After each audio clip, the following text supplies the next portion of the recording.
So I'm holding in my hands a very unique book. This book is by a man named Calvin Miller. Most likely you've never heard of Calvin Miller. I've been studying poetry for the last, I would say about 20 years.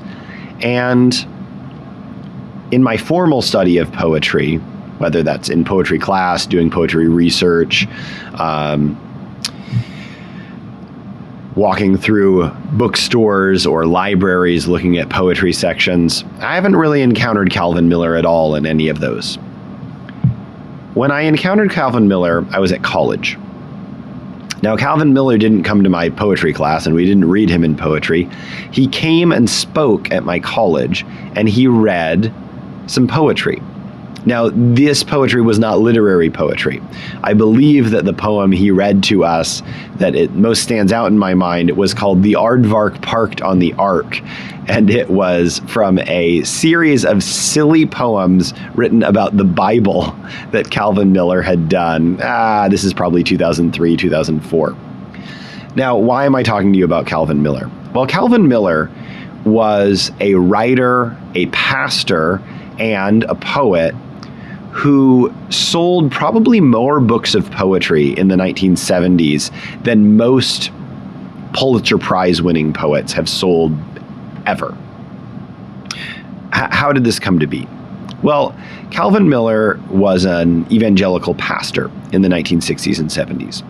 And he writes about, in the introduction to this book that I want to tell you about today, he writes about how in the 1960s and 70s, there was sort of this pop interest in Jesus as a figure, as almost sort of like a figure of legend and fable, and also as a figure of pop storytelling.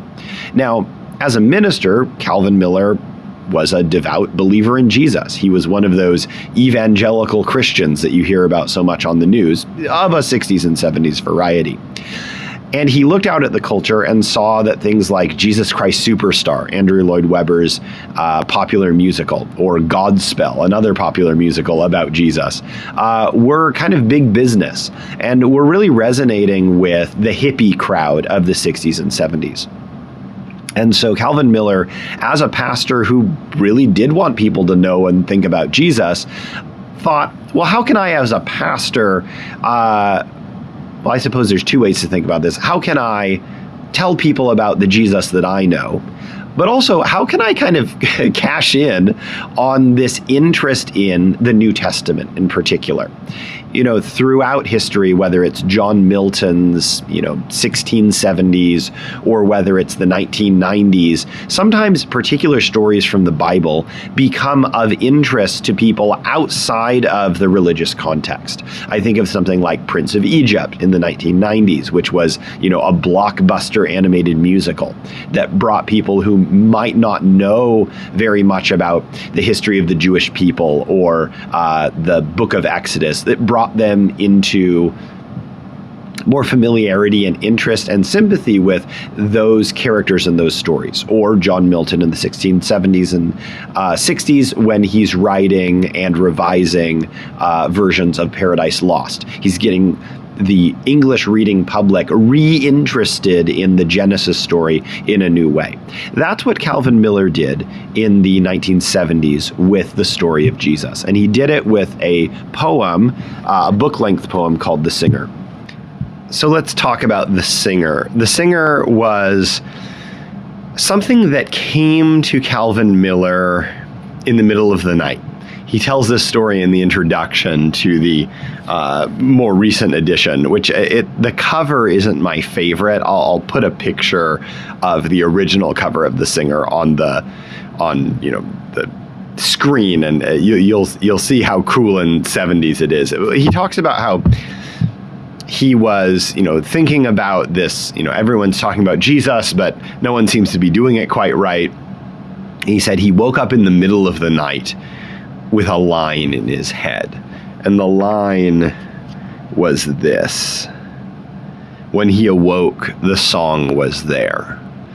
And so he started getting up in the middle of the night, each night, and writing a story in verse about Christ. The poem begins like this. For most who live, hell is never knowing who they are. The singer knew, and knowing was his torment.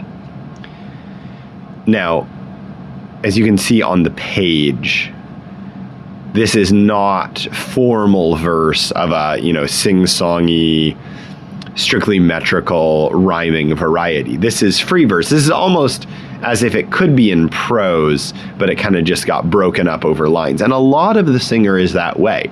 It's the 1970s. The example of people like Sylvia Plath and Robert Lowell and T.S. Eliot, for that matter, was in the air, and it was okay to write free verse. In fact, people expected free verse. I think another example of this, Rod McEwen. Rod McEwen's poetry was very popular in the 1970s, and Calvin Miller has a similar approach to his free verse. But the free verse doesn't continue throughout the whole poem as this Christ figure, this singer who comes into the world and begins to sing his song and get people interested in ultimately the gospel. As the singer comes into the world and begins to sing, his song becomes more formal. And so I want to read for you the song that the singer sings. In the beginning was the song of love, alone in empty nothingness and space. It sang itself through vaulted halls above, reached out gently to touch the Father's face. And all the tracklessness where worlds would be cried Father through the aching void. Sound tore the distant chasm, and eternity called back, I love you, son. Sing, troubadour. So we have this da-da-da-da-da-da-da-da-da. It's iambic pentameter, da-da-da-da-da-da-da-da-da, and it has an A-B rhyme scheme.